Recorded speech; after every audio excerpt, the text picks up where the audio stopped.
All right, so as always, like I do any other time, I'll do a few problems out of this section to get you going and to get you rolling. Just in case you may have forgotten, one of the students in one of my last class students, taught about viewing examples. So just in case you need extra help, you do have viewing example over here that will walk you step by step through the process. So just reinforcing that idea. So let's look at this first one. A dosage of zero point 0.6 grams of an epilepsy treatment medication is ordered to be given through a nasogastric, nasogastric, I think, tube. The medication is available as 42 milligrams per 6 milliliters, complete parts A through C. So what is the dosage in milligrams? So that goes back to what we did last class. We have zero point 0.6 grams. So let's go to our notes. So don't forget the order. King Henry died by, by is our base. Our base is grams. I can write that better than that. So King Henry died by drinking chocolate milk. So that's our order: kilograms, hectograms, decagrams, grams, decigrams, centigrams, and milligrams. So we want to convert our 0.6 grams to milligrams. So from grams to milligrams, we would move our decimal 3 places to the right. And so that's what we would do with that decimal in that 0.6. Move it 3 places to the right, and that would be 600 milligrams. Use 2 zeros as placeholders. All right. Questions on that part?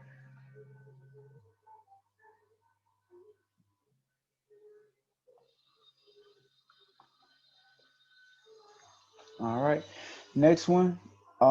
B, what is the concentration of milligrams per milliliter? So all you would do is take that 42 milligrams per 6 milliliters and divide it out. So 42 divided by 6 gave us 7 milligrams per milliliter. All right, so they say the medication is available as 42 milligrams per 6 milliliters. Take the 42 divided by 6, and that gives us 7 milligrams per milliliters.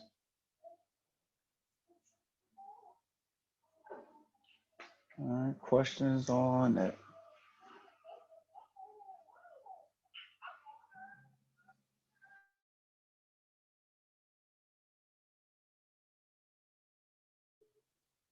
All right, so the next one, how many milliliters should be administered?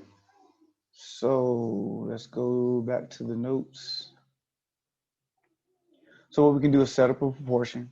Now we could have used that 7, 42 over 6, but I just left it as the proportion that he gave us, the ratio that he gave us of 42 milligrams over 6 milliliters. So remember, whenever you're setting up your proportion, you want to be consistent in your setup. So I have milligrams over milliliters. So if I have 600 milliliters, how many milliliters would that be? Or how much would it be per milliliter?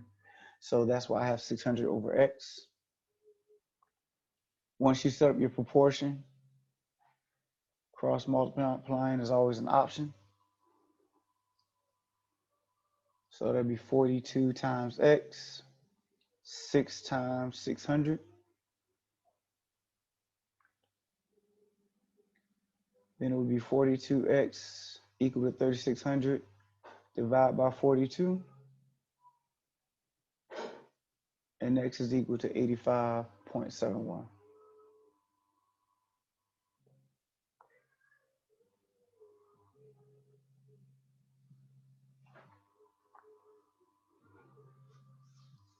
All right, questions on that one?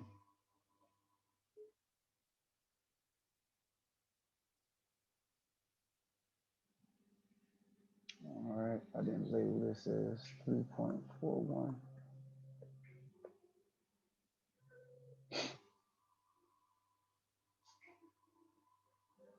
All right, questions before we look at the next one?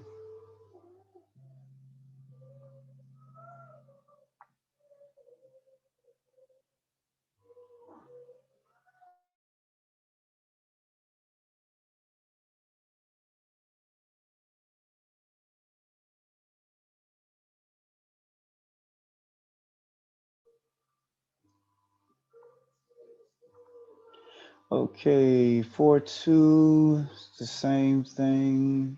4-3, same thing. All right, so this next one here. We have insulin comes in 10 cubic centimeters, or 10 cubic centimeter vials, labeled in the number of units of insulin per cc's of fluid. A vial marked U40 has 40 units of insulin per cubic centimeter fluid. If a patient needs 32 units of insulin, how much fluid should be drawn into the syringe from the UV or the U40 vial? So let's go to our notes. So now, there we go. That insulin of 10, the first piece of information, 10 insulin per cc's, was not needed. I tried to use it initially, and I set up the wrong proportion. So we're going to use this setup right here. So like I said, this was initially how I tried to set it up, and I used the wrong proportion. Really, what we need is the 40 insulin per cc's. That was the first one they gave. If you go back to what the problem did as far as the setup was concerned, it says a vial marked U40 has 40 units of insulin per cubic centimeter. So that's our first ratio, 40 for every 1 cubic centimeter. Then it says if a patient needs 32 units of insulin, how much should be drawn from the UV vial, cc's. So these are our two ratios, 40 over 1 and then 30 over x. So that's how we would set up our proportion.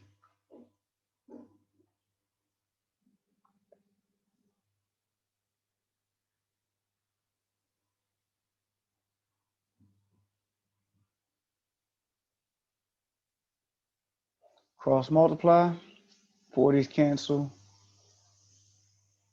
divide by that 40, x is equal to 0.8.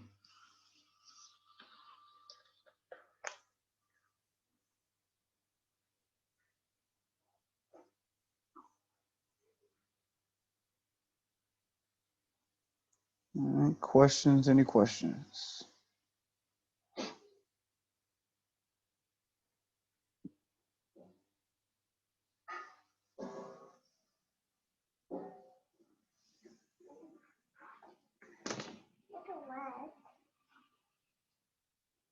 All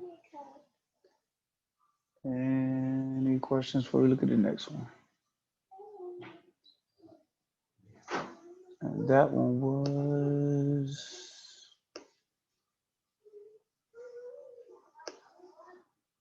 I'll do that later.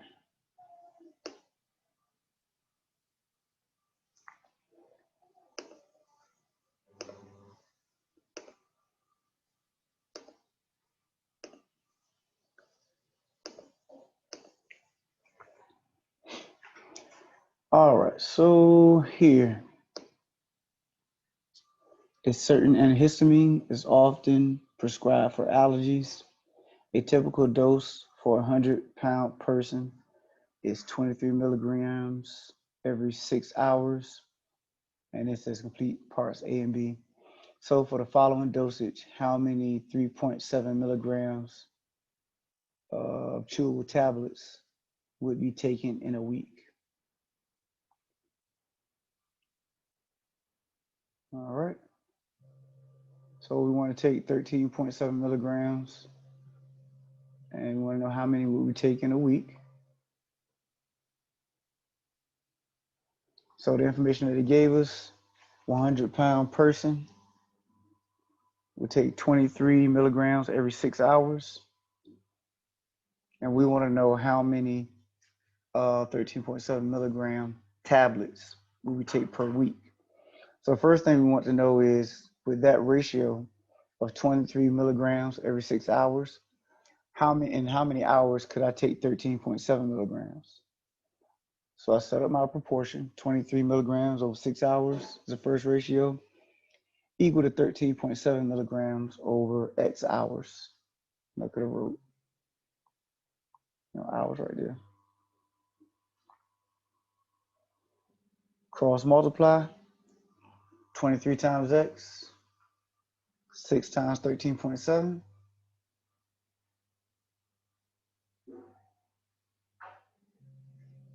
23x is equal to 82.2. Divide by 23, that'll give me 3.57391. So that represents hours. I just left it that way. Gave out as much, about 4 or 5 decimal places to be as exact as possible.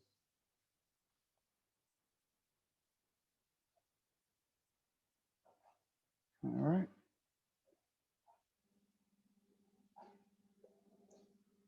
So this means that for 13.7 milligrams, you can take that every 3.57391 hours. So don't forget, 13.7 milligrams represented one tablet. So that means you would take one tablet every 3.57391 hours. And the reason why we're going there is because if you go back to the homework, it says how many chewable tablets can be taken in a week. And if you see A, the answer is in tablets in a week. All right. So let's go back.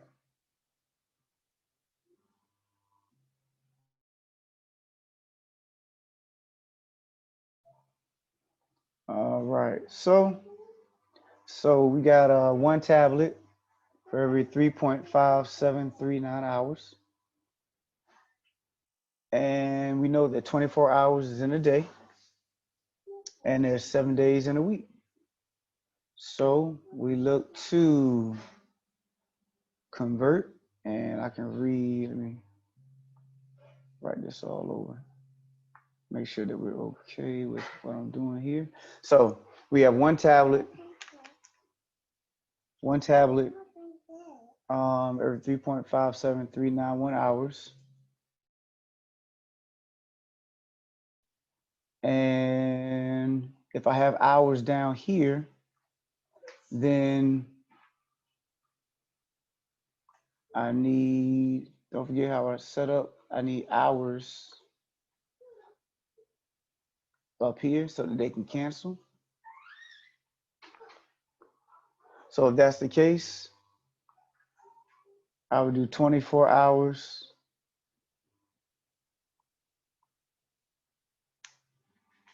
for one day. And then to get into days, oh, well, not get into days, I want to get into weeks.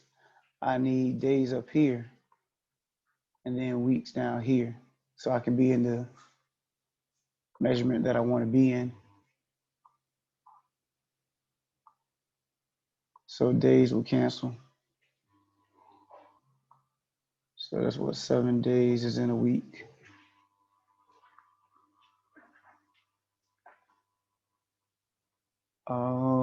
Questions before we go past this setup? So I had 2 conversion factors to use. If you already knew how many hours were in a week, then you could just went ahead and use that. But if you didn't, like I said, just do it according to what you know. 7 days are in a week, 24 hours in a day. Connect the hours to hours so you know which one's supposed to be which. Connect days to days accordingly, and then that will leave you with your weeks in the bottom of your fraction. And then just multiply across. 1 times 24 times 7 on top. And then 3.57391 times 1 down bottom. So that'd be 168 tablets over or per 3.57391 weeks. Go ahead and divide that out.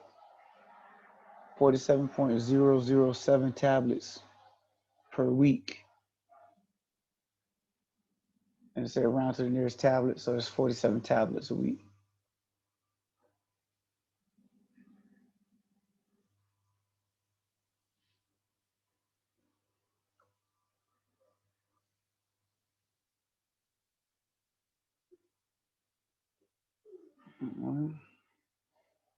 Questions before we go to B?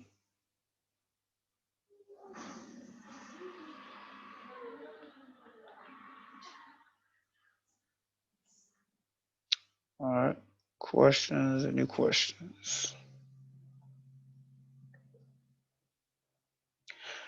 All right, so B says this antihistamine also comes in a liquid form with a concentration of 13.7 milligrams per 6 milliliters. Following the prescribed dosage, how much liquid antihistamine should a 100-pound person take in a week? So we're looking at milliliters in a week. Let's go back. So the relationship that they give us is in milligrams. So we have to be careful here with our setup and what we're going to use. So we have 47 tablets per week. And B leans on what we found for A. So A, we found 47 tablets per week. Each tablet represented 13.7 milligrams. And the conversion factor that it gave us was in milligrams. So I need to convert those tablets back to milligrams. So 47 times 13.7 is 643.9 milligrams. So that's what I'll use here. So it's 13.7 milligrams over 6 milliliters equal to 643.9 milligrams over X milliliters. So just, and I'm coming back to it, but just want to make sure we understand why we're doing what we're doing. So in A, it asked for tablets, but it initially gave us 13.7 milligrams. In B, the conversion factor that it gave us, or the ratio they gave us, was 13.7 milligrams over 6 milliliters. So they asking us pretty much to convert back to milligrams so that we can use that ratio. All right.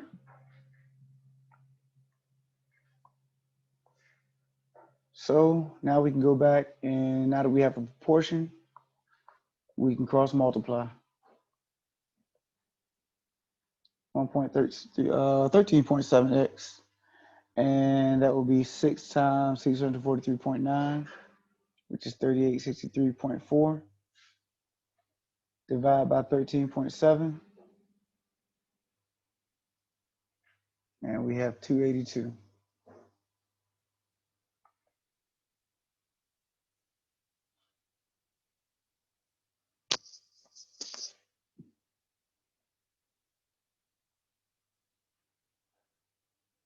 All right, questions.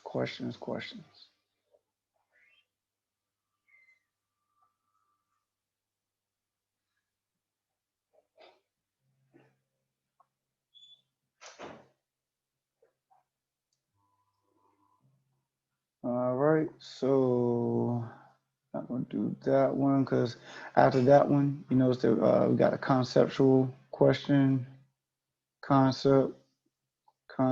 You know, when I say concept, talking about, you know, you're just choosing the answer according to what they're asking of you. You know, you go back here, you know, you choose one, then it's, you know, might, you know, so it's just the concept, you know, what is approximate for a soccer field, you know, so these, you know, they're asking you what would be the best to measure that. So those I expect you to go in and, you know, like I said, read and then make sure you understand the concept. If you have any questions, and get with me. Here, estimate the volume of metric in metric units, compute the actual volume. So They give you the volume formula and they give you the dimensions. 63 centimeters long, 68 centimeters wide, 55 centimeters tall. In other words, height. Volume is length times width times height. So all you do is multiply those three together. And that's how I got that number. So, yep, other concept, similar stuff. Same thing is going on here. They ask you about the area. So you multiply 2.2 times 3.19. And that's how I got the 7.018. And then they give you the conversion factor of 1 kilometer squared or square kilometers is equal to 100 hectares and tell you to convert that 7.018 to hectares. So, yeah, like I said, I'm trying not to do all of your homework. So, yep. Questions on anything I've said, concerns, comments.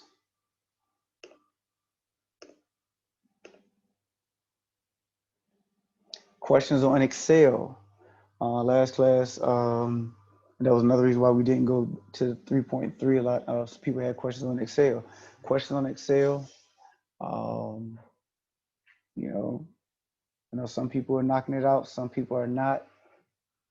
Questions, concerns, comments with Excel. Is everybody downloading it okay? Yes, no? A lot of people quiet.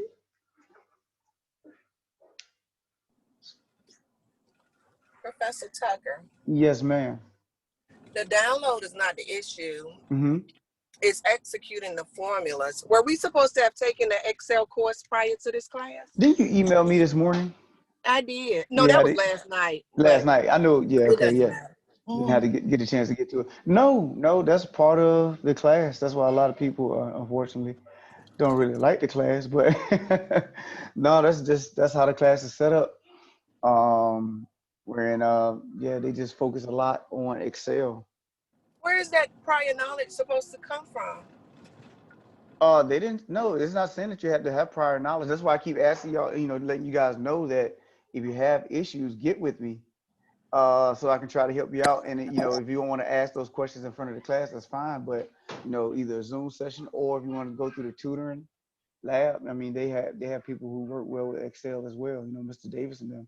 But yeah, there's no prerequisite for the Excel experience and what you were supposed to know as far as Excel is concerned coming in. I just downloaded earlier this morning, so far I'm good. Okay. All right. Good. But yeah, I understand what you're saying, but yeah, they didn't really make an Excel course that would be the prerequisite to this course. Yeah.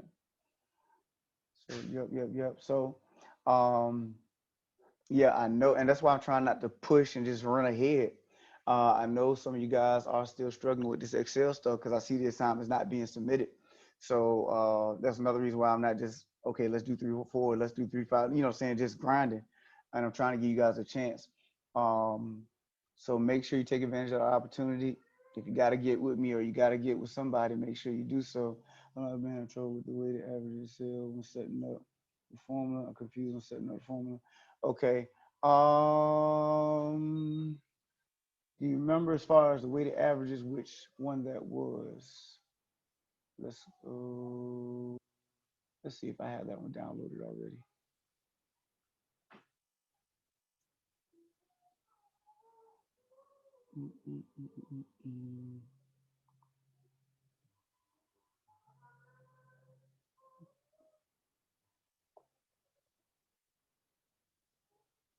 Oh, heart rates, death.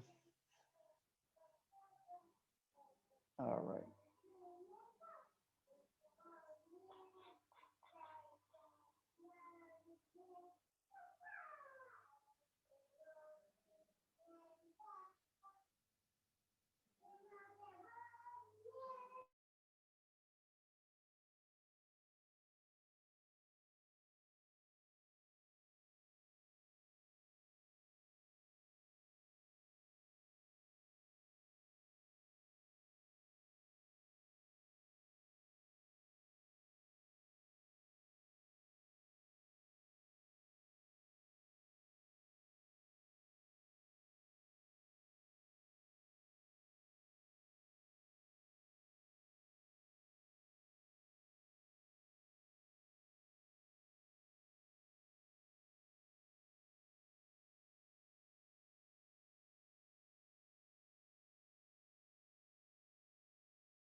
All right, Barksdale, we asked for the weighted averages. Were you talking about the GPA one for the Excel assignment?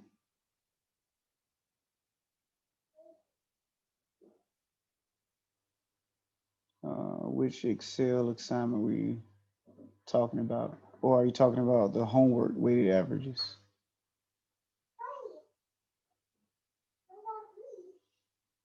Mm, mm, mm, mm.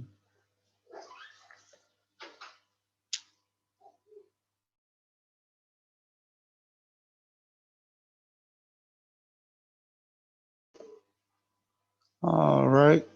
Okay, here we go. Check it right now. But I've sent. Okay. All right. Got you. Got you. Okay. Well, I'll check my email and then respond back to you on that email. All right. And we'll go ahead from there because there's probably more information in that email. All right. So anybody else? Anything else? Don't forget, as far as our midterm is concerned, we talked about what day that was going to be on. You know, we said midterm. It's going to be 10/21. So make sure you show up on that day with your videos ready to be enabled. That's going to be on chapters 1 through 3. I will make a review. The review is not mandatory. Um, Extra credit if you decide to do it for a score of 85% or better.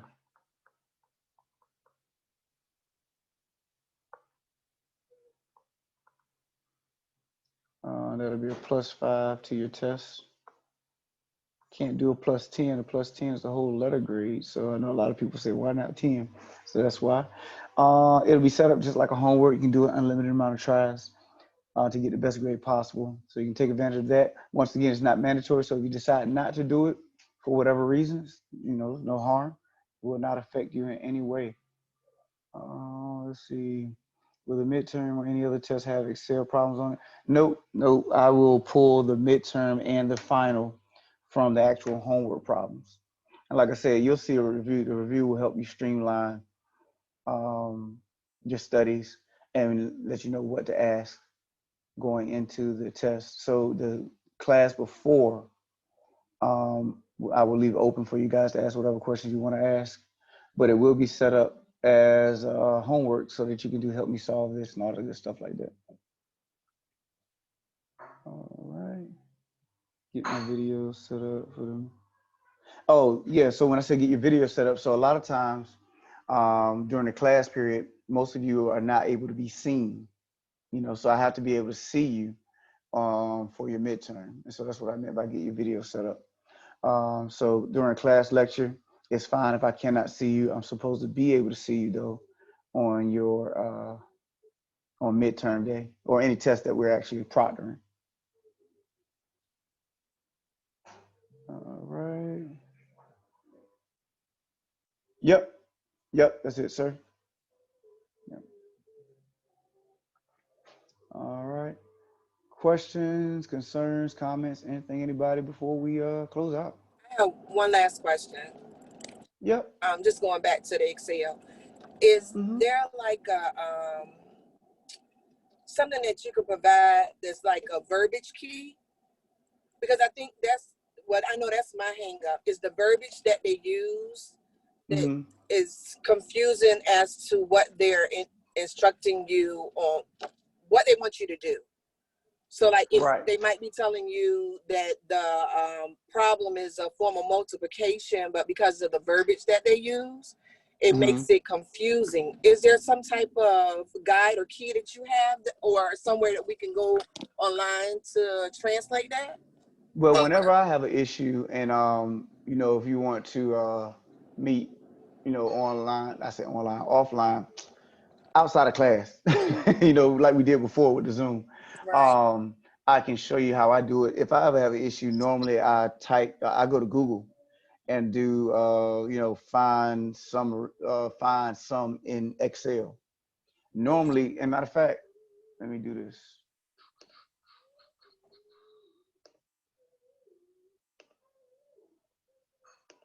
So if you just go sum in Excel, normally it's there. And then let me get this out of my way. It can tell, you'll have stuff that pop up, how to use or average formula in Excel. So it just depends on what you're trying to find.